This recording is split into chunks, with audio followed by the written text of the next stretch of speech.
look at this clip of Tim Scott. And I don't know why Tim Scott is put in this position in some respects, right? But here's an example why you might want to vote for a Democrat or, I guess, Tim Scott. And here is Tim Scott on Face the Nation.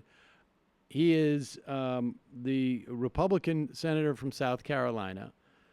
And again, I don't know why he is necessarily put in this position, but I guess it's, you're being facetious. It's pretty obvious why, right? Well, yes, it's obvious why. But I mean, and maybe to a certain extent, he should have to sort of justify, I could say, Michael, you hang around with a lot of people who just constantly mock you for being homeschooled. Why do you keep hanging around with them?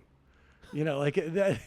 That is even. I'm trying to think. That's of not even. It would be like no. Look. Let's really push it. If there was a black member of the apartheid South African government. We don't need that metaphor. It's the same as this. Yeah. Okay. Let's just play. Let's Here just do is the same. Tim Scott with Margaret Brennan and talking about making a bill that would make. This is pretty progressive. Making lynching a federal hate crime. Recently signed on to a bill to make lynching a federal hate crime. It's something Congress has tried to do over the past 100 years 200 times and failed. Why are you the only Republican signing on to this? Well, I think I'm the first Republican. By the time we get this out of the Senate, there will be several Republicans, and there are some Democrats as well. There are 26 co-sponsors, including yourself. They're all Democrats. You're the only Republican. Well, sometimes it's good to be first. So I look forward to looking for ways to bring more folks on board. I think we will. The fact of the matter is that the lynching issue is an issue that we should have dealt with many years ago. It is still an issue that raises fear and trepidation in communities of color. And frankly, in any community in this nation, we should all stand together and say that lynching is a hate crime, be done with it, move on. I think we'll see a bipartisan coalition coming together on that bill. Do you feel alone in your party on some of these issues of racial justice? I don't. I honestly think that a lot of Republicans are leaning forward. The fact of the matter is that the meeting at the White House was set up by the Judiciary Committee, Senator Grassley, to meet with the president to talk about specifically how the criminal justice system can be improved for those folks who are the most vulnerable in the system. That was led by Senator Grassley, whom others have said about Senator Grassley. He would never allow a criminal justice piece of legislation to leave the judiciary. And here we sit on the cusp of seeing that happen. So Lindsey Graham has led on the issues of young African-American males being disproportionately represented in the criminal justice system. Michael Lee has worked on fairness in the criminal justice system. Ted Cruz is working on that as well. So there are a number of us who are working on the issue. The fact that I'm the leading co-sponsor on the lynching legislation is true, but it does not necessarily tell the whole story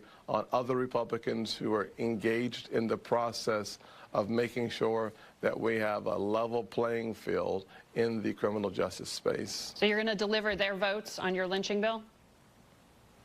Well, I'm not going to ever say that I'm going to deliver anything that I cannot guarantee that I'm going to deliver. I am confident that I will have more than just myself as a Republican on the bill. This show will actually bring more Republicans on board by the time we're finished than I did before we started. So thank you very much for that.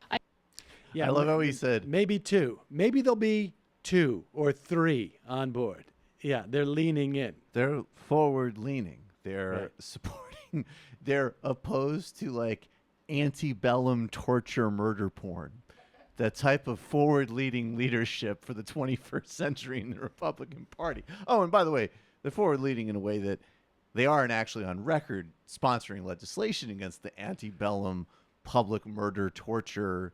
I showed them some pictures of some black people who were lynched, and I will tell you, they did not smile. No. Well, no. They did not laugh.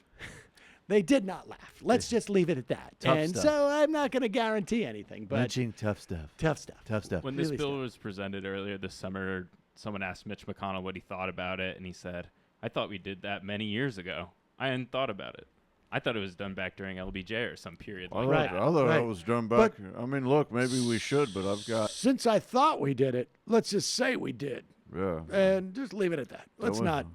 We don't need to go over this. Why we open this can of worms? We got some pesticides. to Lot put of- some poor kids' food. We A got lot other of things to do. controversy. A lot of controversy around that, folks. That's It's almost like Republicans have never prioritized this issue. That is an amazing shift, though. Like, I feel like, and you would know this better, like, under Bush or something, that would be exactly the type of thing that they would love to like, it would be ludicrous. They'd be like, oh, yeah, we're on the cutting edge of the anti-lynching agenda. See, we're not racist. And under Trump, they're just like, I mean, the black guy's pushing the friggin' lynching thing again. I understand why he has to Well, pretend we understand to why do Tim it. Or Clinton, for that matter. Like, oh, mass incarceration, fine. Lynching, a bridge too far.